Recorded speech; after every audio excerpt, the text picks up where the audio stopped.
Mari kita dengarkan kisah seorang mu'alaf, putra mantan kudeta, yaitu Saudara Yusuf Ismail. Bismillahirrahmanirrahim. Assalamualaikum warahmatullahi wabarakatuh.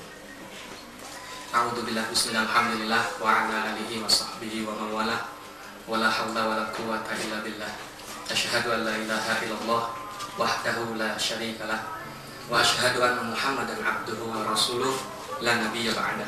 Allahumma shalli ala Muhammad wa ala Muhammad. Amma ba'd. Terima kasih atas waktu yang telah diberikan kepada saya, para pemirsa sekalian yang dirahmati oleh Allah Subhanahu wa taala. Saya sedikit mengomentari masalah gerakan salibi. Ini mungkin istilah yang baru tren. Karena kebetulan beberapa akhir-akhir ini banyak orang menyebut dengan kata demikian. Namun gerakan sebutan umum itu kita sering menyebut gerakan kristenisasi. Atau bagi kami dulu orang-orang Kristen, sebagaimana yang saya lakukan dahulu sebelum saya memeluk Islam, kembali lagi pada Islam, kami tuh menyebutnya gerakan penginjilan. Karena seperti itulah. Ya intinya sama apapun namanya, tetap saja yang disebut kristenisasi maupun gerakan salib itu intinya bagaimana caranya mengajak umat Islam agar umat Islam itu mengikuti ajaran orang-orang Kristen.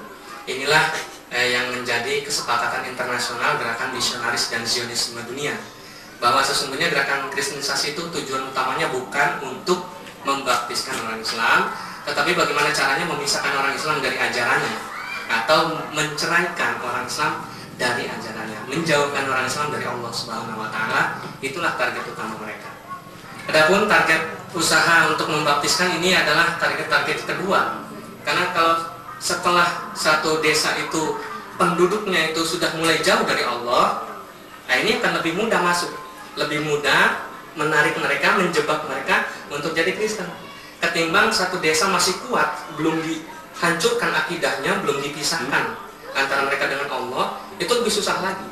Tetapi kalau tujuan utama sudah berhasil, orang Islam sudah terpisah dari ajarannya, sudah jauh dari Allah, ibadahnya sudah mulai berkendur, maka lebih mudah untuk menyuntikkan doktrin, untuk menarik orang Islam supaya bisa masuk ke dalam Kristen. Begitulah skenario umumnya. Saya bisa tahu karena dulu ayah saya seorang pendeta dari Pantekosta, satu aliran Kristen yang tergolong radikal dan paling sukses dan berhasil melakukan gerakan kristenisasi ini. Bahaya kristenisasi itu apa? Banyak sekali bahayanya. Pertama, saya cermati dari sisi akidah kita, akidah dinul Islam. Kristenisasi ini berbahaya sekali. Kenapa? Karena memang kristenisasi itu merusak akidah, pemahaman, pola pikir, dan lain sebagainya. Seorang muslim yang sudah terjebak dan terjerat misi-misi kristenisasi, umumnya pola berpikirnya itu sudah berubah. Yang tadinya pola berpikirnya Islami, akhirnya mulai ke barat-baratan, mulai ke kiri-kirian, atau mulai ke Kristen-Kristenan seperti itu. Yang pada akhirnya apa? Pada akhirnya kalau dia sampai masuk ke Kristen, maka ini rugi besar. Bahaya akidah yang paling mengancam itu di situ. Kenapa? Karena kita tahu sebagai umat Islam, kalau kita mengaji betul dalam Islam itu, Allah mengatakan begini dalam salah satu ayat, saya agak lupa ayatnya, cuma harga keimanan seorang muslim itu harganya demikian. Maka saya memberikan peringatan pada umat-umat Islam yang ada di desa-desa. Kalau Anda diajak oleh orang Kristen untuk masuk Islam, ditawarkan dengan harga, ditukar iman Anda itu dengan satu kardus Indomie, rugi besar Anda. Kenapa? Karena harga keimanan Anda jauh lebih mahal daripada sekardus Indomie. Mau tahu harga keimanan Anda berapa? Saya akan kasih tahu. Allah mengatakan begini, kalau kamu ditanya berapa harga keimanan kamu, tanyakan pada orang Kristen, berani nggak kamu membayar kalau misalkan dunia dan seluruh isinya ini dijadikan emas semua? Itu harganya 2 kali lipatnya. Itulah harga iman Islam, harga kemusliman kita. Kalau orang Kristen berani membayar dengan harta sebegitu banyak, dunia dan seisinya dijadikan emas, kemudian harganya 2 kali lipat, maka itu silakan ditukar, nggak apa-apa. Tapi kalau mereka bisa gitu ya, cukup apa enggak itu harta yang ada di Vatikan untuk menukar itu dunia dan segala isinya dijadikan emas semua? Saya kira tidak akan cukup. Nah, oleh karenanya itu ruginya pertama di situ, karena keimanan kita harganya mahal sekali.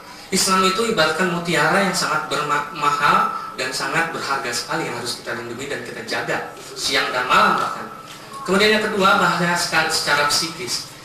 bahaya ini tidak punya mengancam kepada orang yang sedang terkena jebakan-jebakan kristenisasi saja, tetapi lebih jauh kepada umat Islam yang lain. Ini bisa membuat stres umat Islam yang lain. Saya ambil contoh, ketika di daerah Kapuk, Jakarta Barat, saya melakukan penginjilan. Komentar orang-orang Islam di sana apa tentang Kristen dan Islam begini yang uniknya. Mereka mengatakan, saya jadi orang Islam itu stres, Pak Pendeta. Kenapa jadi Islam stres? Sebab saya jadi Islam itu tidak ada saudara saya yang peduli terhadap nasib kami. Anak saya putus sekolah, tidak ada yang membayarin, mau bantu bayar SPP karena harganya murah, waktu itu cuma 20.000, 15-20.000 SPP tiap bulan. Kemudian istri saya cuma jualan gorengan, jadi kuli cuci, tidak ada yang mau bantu.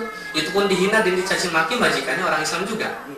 Tetapi kenapa ada orang Kristen yang tidak saya kenal datang jauh-jauh mau peduli dan menunjukkan kasih sayangnya kepada kami? Nah ini. Begitu juga halnya mungkin yang terjadi di daerah Gunung Kidul.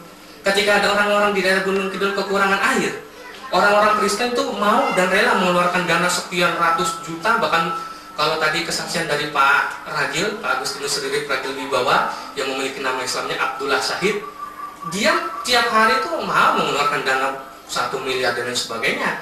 Untuk apa? Supaya orang Islam ini teracuni pikirannya. Dan akhirnya apa? Kesan terhadap Islam dan Kristen itu sudah berbeda. Orang Islam mengatakan kesannya terhadap orang Kristen memiliki kepedulian yang tinggi terhadap kami orang Islam. Nah ini bahaya psikis yang harus kita selesaikan bersama.